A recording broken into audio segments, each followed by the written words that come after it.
Okay, how are you? Good afternoon. My name is Greg Oldford.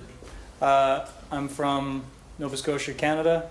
I just graduated from Dalhousie University, and I'm here today because we've been working on ways to prioritize river restoration projects, and we've looked specifically at, we've limited what we looked at longitudinal connectivity projects.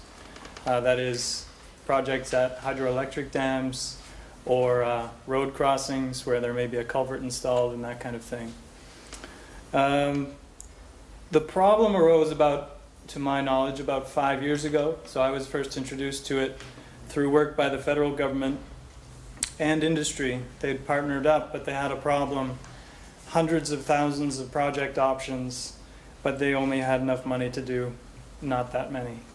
So there was an interesting talk this morning by Hans, I won't try to pronounce his last name, but the executive director from the European Environmental Agency, and he mentioned that the estimate on European small barriers was around 500,000. So I don't know, does anybody know the mean project cost for mitigating small barriers like that? You're nodding. Do you know around the ballpark price? We did it for our country. Oh yeah? Can you give me an idea? It is 240 million. 240 million to do all of the country? Yeah. So if they're, let's say, 30,000 euros per project or something, we're looking at billions of euros to fix the problem. Maybe 15, maybe more. So I make a lot of assumptions in my work. One of them is that we don't have 15 billion euros that are available to us. The next thing, there's one more thing I should say before I begin. So obviously prioritization is a huge challenge, but it's even a huge challenge to assess costs and to assess the benefits.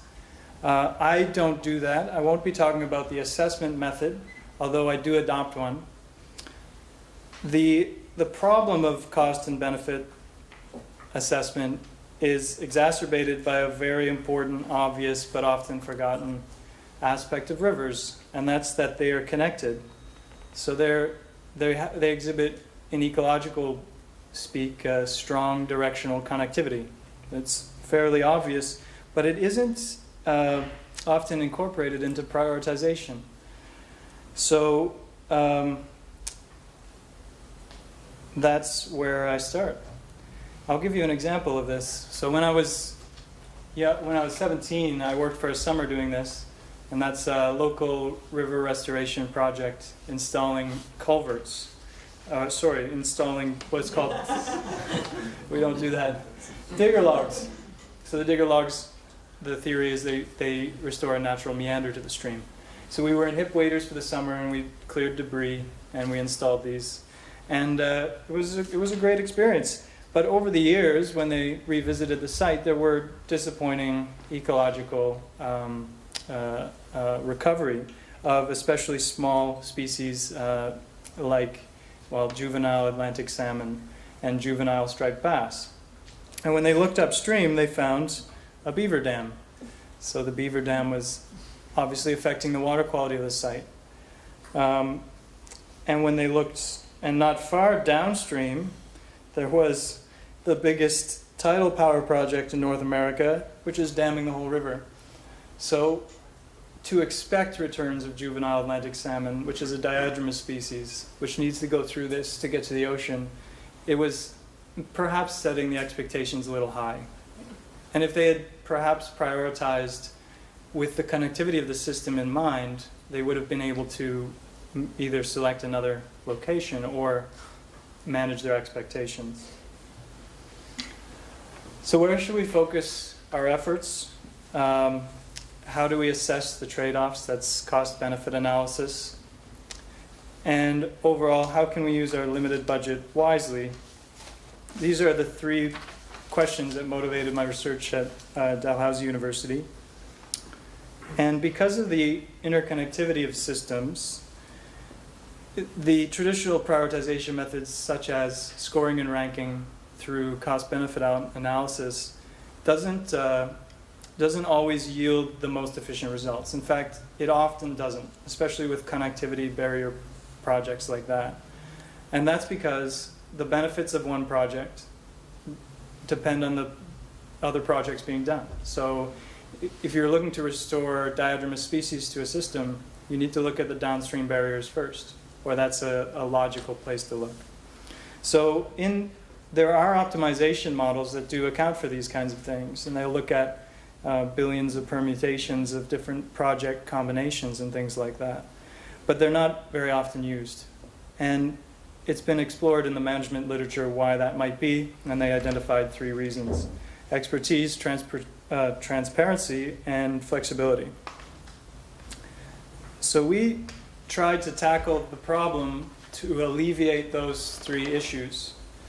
And we looked at existing optimization models and we tried to improve upon them so they could be solved with cheap software rather than $20,000 software and a high level of expertise. So we reformulated some existing models from a fellow who's at University of Canterbury here in Europe.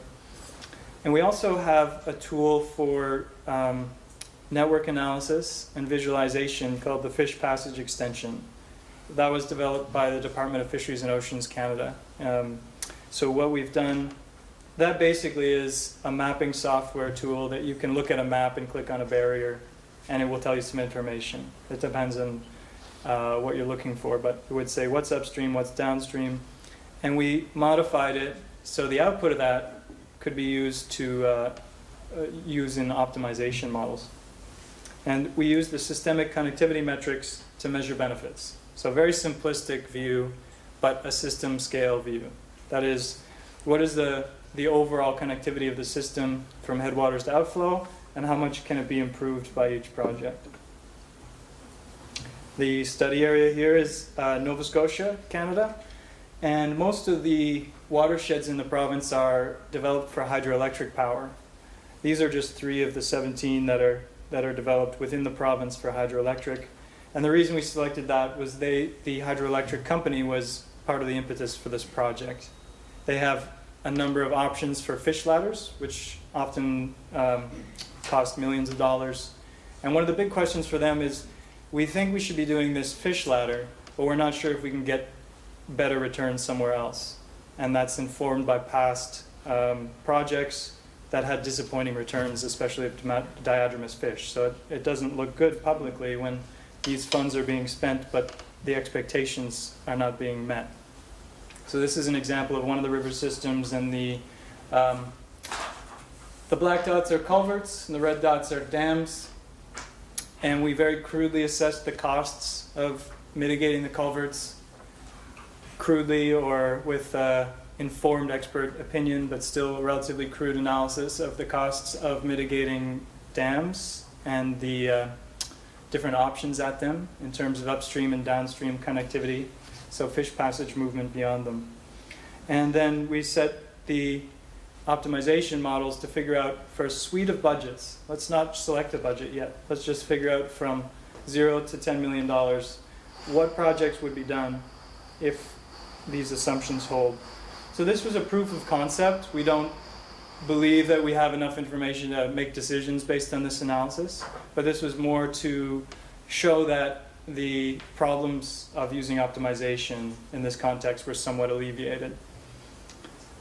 And so what were the results?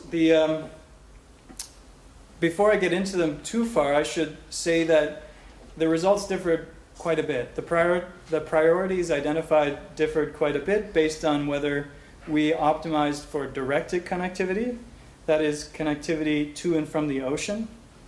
That's for especially diadromous fish species.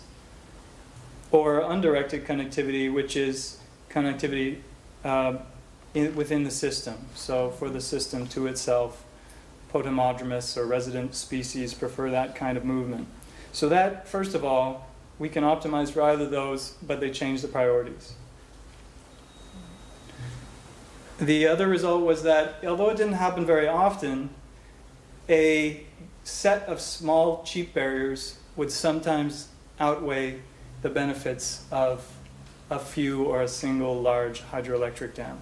So it was possible to select a combo of culverts to be fixed, for example, over a hydroelectric dam, although this did not happen often.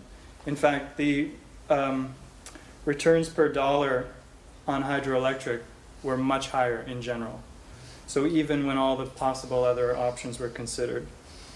That was more so for the directed model. So hydroelectric seemed on these systems, there's indications that it affects connectivity more for diadromous fish species than for resident fish species, which makes intuitive sense, I think. We also looked at, very briefly, I'll go over this, we just used 4 different methods of quantification of the system. So how do you quantify river network? If you're saying, we'd like to quantify how much habitat we'll get if we spend it on this project.